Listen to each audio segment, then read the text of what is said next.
Hello students and welcome back to our YouTube channel. आज के class में हम लोग कंटिन्यू करेंगे अपना टॉपिक कॉस्ट अकाउंटिंग के अंदर। मटेरियल जो हमारा यूनिट है वो चल रहा था, उसके अंदर ऑलमोस्ट एवरी टॉपिक्स हम लोग कवर कर चुके हैं।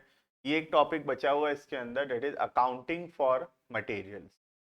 जो भी चैनल में नए हैं उनके लिए मैं बता दूं कि तुम चैनल के प्लेलिस्ट में जाकर तुम्हारे बीकॉम का हर एक सब्जेक्ट का वीडियोस वहां पे तुम देख सकते हो। हर एक सब्जेक्ट का वीडियो हम लोग अवेलेबल करवा रहे हैं धीरे धीरे करके। और हमारा ये टारगेट है कि हम बीकॉम का ऑल इंडिया सिलेबस फ्री में एजुकेट करेंगे हर एक बच्चे को। ठीक है, तो हमारे साथ जुड़े रहने के लिए चैनल को सब्सक्राइब करना। वीडियो के डिस्क्रिप्शन में हमारे बारे में डिटेल्स दिया हुआ है, हमारे आईडीज, टेलीग्राम चैनल्स, तुम उसको फॉलो कर सकते हो। व्हाट्सएप ग्रुप से तुम उसमें ज्वाइन हो सकते हो, जिससे तुमको टाइमली अपडेट्स मिलता रहेगा। इसी के साथ हम वीडियो स्टार्ट करते हैं।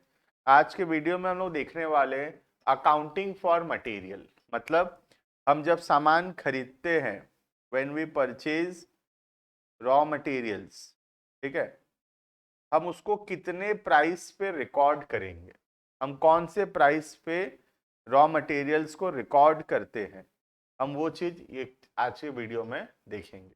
देखो बहुत सारा चीज होता है। एक तो होता है उसका कॉस्ट प्राइस, दूसरा उसमें बहुत सारे टैक्सेस हो सकता है, डिस्काउंट्स हो सकता है, सब्सिडी हो सकता है, थोड़ा बहुत सामान जो है नुकसान हो सकता है।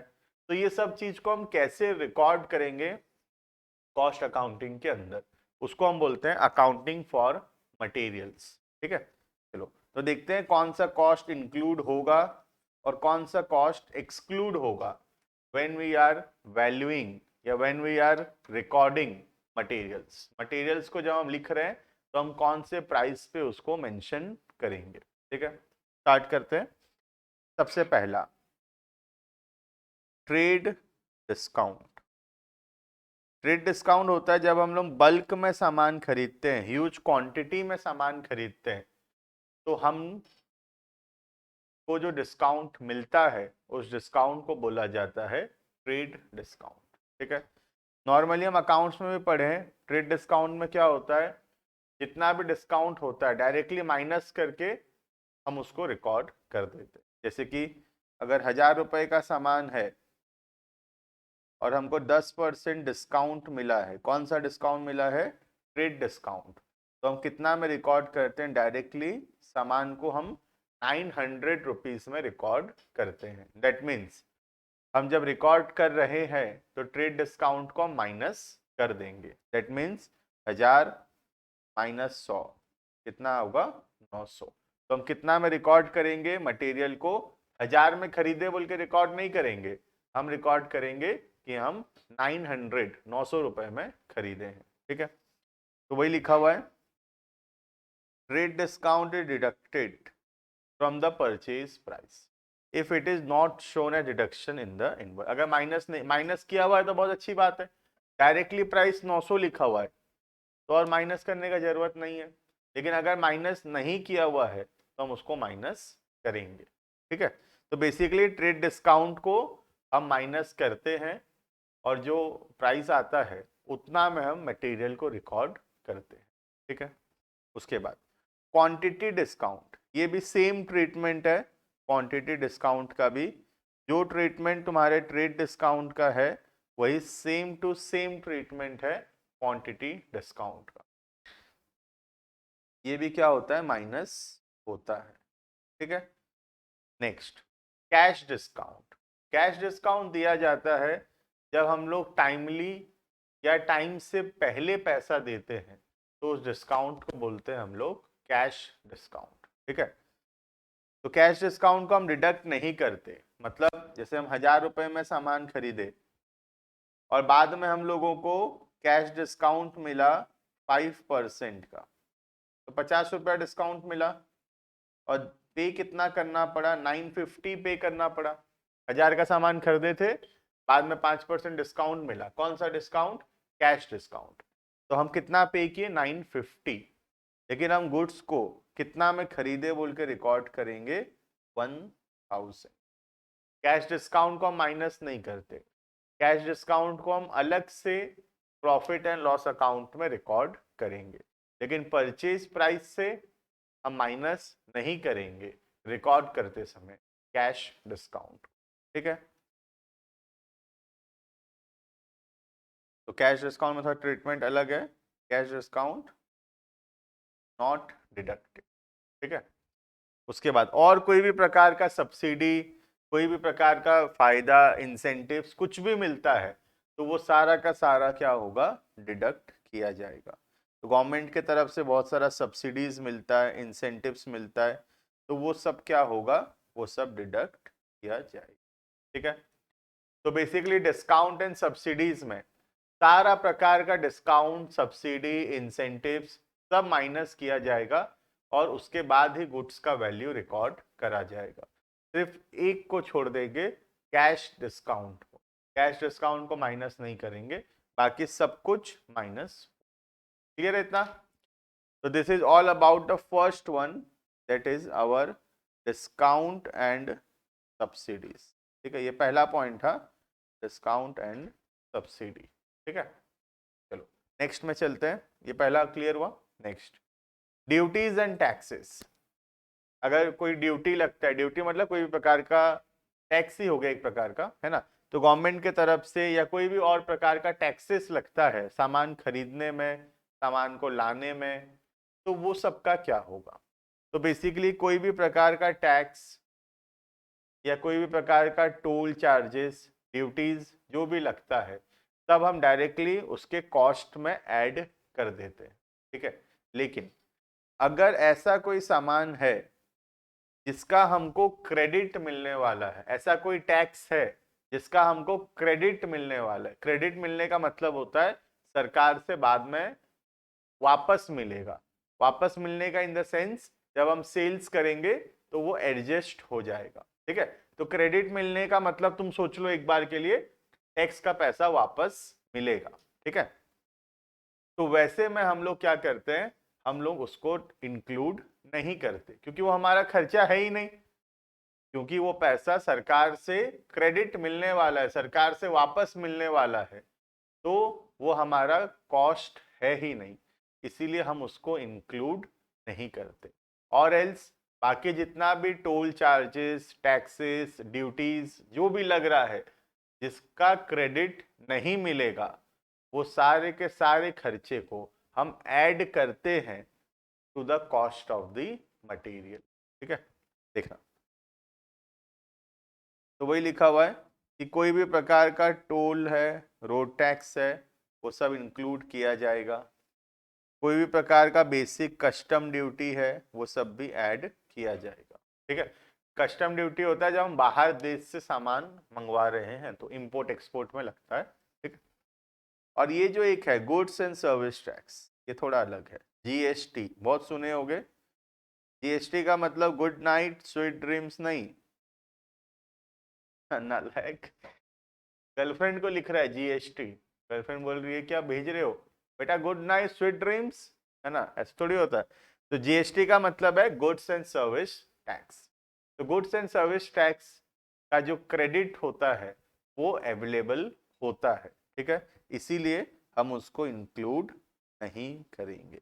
ठीक है, अब ये गुड्स एंड सर्विस टैक्स तीन प्रकार का होता है, तुम क्वेश्चन में देख सकते हो। एक आईजीएसटी होता है, integrated goods and service tax, एक होता है SGST, state goods and service tax, और दूसरा होता है CGST, central goods and service tax. ठीक है, तो कोई भी प्रकार का सर्विस टैक्स, ये गुड्स एंड सर्विस टैक्स क्यों ना हो, वो एक्सक्लूड होगा क्योंकि सारे के सारे गुड्स एंड सर्विस टैक्स का क्रेडिट मिलता है।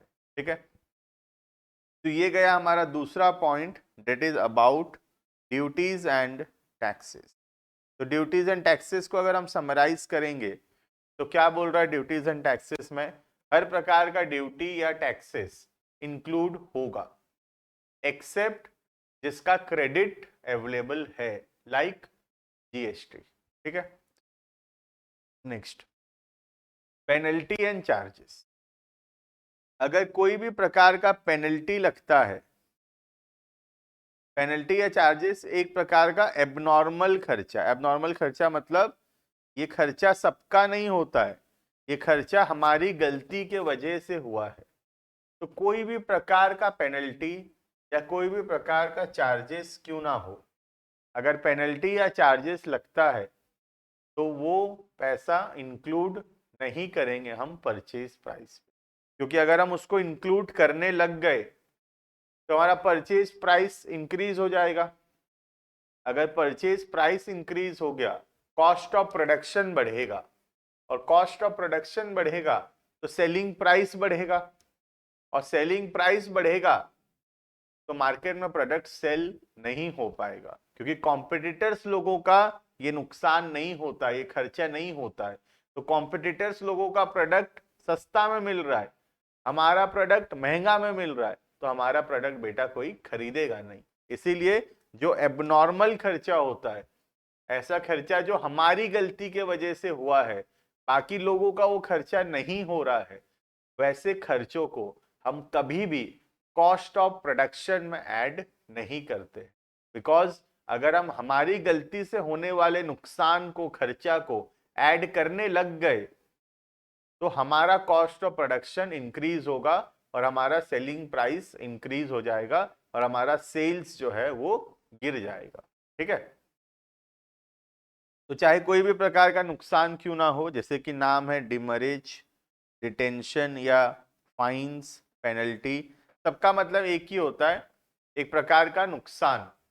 डिमरेज होता है ट्रांसपोर्टर के द्वारा डिले हुआ लोडिंग अनलोडिंग में, उसमें कुछ नुकसान हुआ। डिटेंशन का मतलब है कोई रूल्स रेगुलेशंस हम लोग फॉलो नहीं किए तो उसको जब्त कर लिया गया, डिटेन कर लिया गया, और फिर हम जाके पुलिस स्टेशन से या इनकम टैक्स ऑफिस से, goods and service tax office से उसको छुड़वाए, तो उसमें हमारा पैसा लग गया। ये सारा का सारा खर्चा जो है इसको हम इंक्लूड नहीं करते, not included, not included and not. Clear है? तो एनी काइंड ऑफ पेनल्टी और charges like demurrage, detention, fine, penalties, all these are not included in the cost price of the raw material. Raw material के cost price पे हम उसको include नहीं करेंगे। Clear है? नेक्स्ट, इंश्योरेंस और जो अदर एक्सपेंडिचर्स। अदर एक्सपेंडिचर्स में पहला है इंश्योरेंस। इंश्योरेंस मतलब रास्ते में हम सामान मंगवाते हैं, रास्ते में सामान खराब हो सकता है, तो वो सब काम थोड़ा बहुत कभी इंश्योरेंस करवाते हैं। कहीं बाहर देश से सामान मंगवा रहे, इंश्योरेंस करवा के मंगवाएंगे, है ना। तो इंश्योरेंस एक नॉर्मल खर्चा है जो कि इंक्लूड होगा। ठीक है, तो इंश्योरेंस का खर्चा इंक्लूड होगा कॉस्ट प्राइस पे। दूसरा, कोई भी प्रकार का कमीशन या ब्रोकरेज देना पड़ता है तो ये भी नॉर्मल खर्चा है, कमीशन देना, ब्रोकरेज देना, ये भी क्या होगा, ये भी इंक्लूड किया जाएगा। ठीक है, कोई भी प्रकार का भाड़ा लगता है, फ्रेट, सामान को मंगवाने में भाड़ा लगता है, फ्रेट लगता है, तो उसको भी हम लोग इंक्लूड करेंगे, क्योंकि ये सब नॉर्मल एक्सपेंस है। इंश्योरेंस चार्जेस, कमीशन और ब्रोकरेज या फ्रेट इनवर्ड। ठीक है, इसके बाद एक बहुत ही इंपॉर्टेंट टॉपिक है, कॉस्ट ऑफ कंटेनर्स। कंटेनर का मतलब है जौन से बॉक्स में, जिस बॉक्स में सामान आएगा, सामान है, ये सब सामान है, छोटा छोटा सब सामान है, ये किसी एक कंटेनर में आएगा, किसी एक बॉक्स में आएगा। ये बॉक्स का जो कॉस्ट है ये हम इंक्लूड करेंगे या नहीं, तो हमको देखना पड़ेगा कि ये बॉक्स रिटर्नेबल है या नॉन रिटर्नेबल, मतलब ये बॉक्स हम वापस करेंगे या बॉक्स वापस नहीं करना है। अगर बॉक्स वापस करेंगे तो हम उसको इंक्लूड नहीं करेंगे उसके कॉस्ट को, क्योंकि वो तो हम वापस कर देंगे तो उसका कॉस्ट तो हमारा लगेगा नहीं। जैसे तुम कोई सामान, जैसे वाटर बॉटल है, ठीक है, मैं रास्ते में सपोज पानी खरीदा, एक बॉटल 20 रुपए का पी लिया। अब ये बॉटल जो है क्या ये रिटर्नेबल है, क्या ये वापस कर सकता हूं मैं, ये इसको बिस्लेरी समझो, क्या ये वापस कर सकता हूं मैं? नहीं, ये थोड़ी दुकानदार मेरे से बॉटल वापस लेगा। तो ये जो बॉटल का कॉस्ट है इसमें इंक्लूडेड रहेगा क्योंकि ये नॉन रिटर्नेबल है। ठीक उसी तरह अगर बॉक्सेस जो है वो रिटर्नेबल है, अगर वो वापस करना है तो उसका कॉस्ट हमसे वो नहीं लेगा। जैसे कि वो जो ग्लास वाला कोल्ड ड्रिंक होता है, कोल्ड ड्रिंक का आता है ना 10 रुपए 15 रुपए वाला जो ग्लास वाला आता है, तुम ग्लास वाला जो कंज्यूम करोगे कोल्ड ड्रिंक और वो जो बॉटल होता है वहीं पे छोड़ के आ जाते हैं, क्योंकि वो कौन सा कंटेनर होता है, रिटर्नेबल कंटेनर। मतलब वो बॉक्स जो है उसको हम वापस करना है, बॉटल वापस करना है, उसको बोलते हैं रिटर्नेबल। और ये जो बॉटल है ये वापस नहीं करना है, तो ये क्या है, नॉन रिटर्नेबल। ठीक है, देखना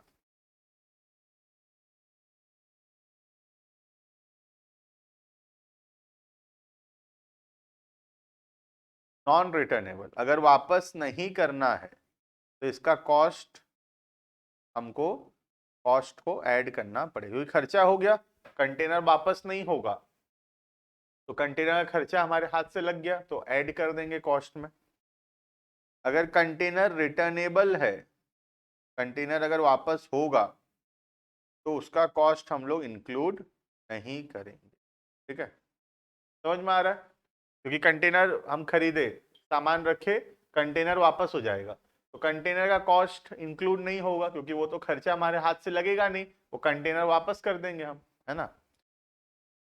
एंड थर्ड वन है, अगर कंटेनर वापस होगा लेकिन थोड़ा कम पैसा मिलेगा, तो जितना कम मिलेगा उतना सिर्फ ऐड किया जाएगा। जैसे कि फॉर एग्जांपल कंटेनर का कॉस्ट 1000 रुपये जोड़ता है परचेज करते समय, जब हम सामान खरीदते हैं कंटेनर का कॉस्ट 1000 रुपये ऐड होता है, रिटर्न करते समय 800 में रिटर्न होता है, तो 200 रुपये खर्चा हो गया हमारे हाथ से कंटेनर का। 1000 का कंटेनर लाए थे, फिर बाद में जब वापस किए तो सिर्फ 800 मिला, तो ये 200 रुपये हमारे हाथ से लगा, तो 200 रुपये को हम इंक्लूड करेंगे as the cost of the container.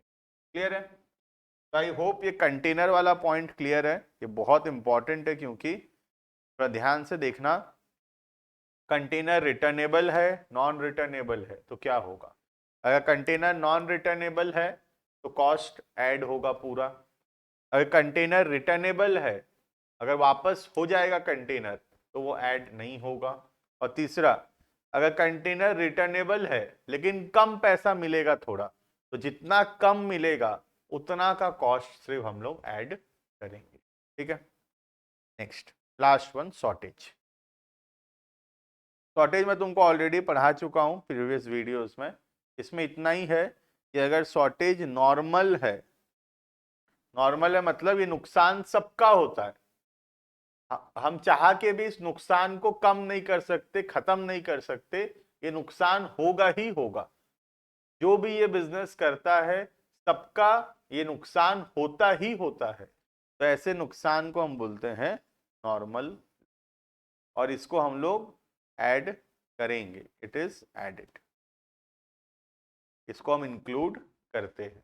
ठीक है, और अगर शॉर्टेज एबनॉर्मल है, एबनॉर्मल है मतलब बाकी सबका नहीं होता है, हमारा हुआ है, सिर्फ हमारी गलती के वजह से हुआ है नुकसान, तो हम उसके कॉस्ट को यहाँ पर इंक्लूड नहीं करेंगे। ठीक है, दैट मीन्स हम क्या करेंगे, एक्सक्लूड करेंगे। ठीक है, समझ में आ रहा है। तो अगर नुकसान, ये तो पूरा चैप्टर में पूरा सेम है, टाइप्स ऑफ लॉसेस पढ़े थे उसमें भी यही था कि अगर नॉर्मल है तो उसके कॉस्ट को हम इंक्लूड करेंगे, लेकिन अगर एबनॉर्मल है तो वो खर्चा सिर्फ हमारा हुआ है तो उसके कॉस्ट को हम इंक्लूड नहीं करेंगे। समझ में आ रहा है, तो आई होप ये वाला वीडियो समझ में आया होगा, क्लियर होगा। अकाउंटिंग फॉर मटेरियल्स बहुत ही इंपॉर्टेंट टॉपिक है। सबसे पहले हम पढ़े डिस्काउंट और सब्सिडी का क्या होगा, फिर हम पढ़े ड्यूटीज एंड टैक्सेस का क्या होगा, फिर हम पढ़े पेनल्टी एंड चार्जेस का क्या है, और लास्ट में हम पढ़े अदर एक्सपेंडिचर्स का क्या ट्रीटमेंट रहेगा। ठीक है, आई होप वीडियो पसंद आया होगा। जो भी दिक्कत आएगा कमेंट में बताओ मुझे क्या प्रॉब्लम हो रहा है, तो हम उसको सॉल्व करेंगे। और नेक्स्ट वीडियो में किस टॉपिक पे बनाऊं तुम ये भी कमेंट कर सकते हो, ताकि हम लोग पहले उस टॉपिक को कवर करने का कोशिश करेंगे। वीडियो पसंद आया तो लाइक करना, चैनल को सब्सक्राइब करना, दोस्तों के साथ शेयर करना, और अभी तक प्यार देने के लिए थैंक यू। आई होप कि यही सिलसिला जो है ये चलता रहेगा। Thank you and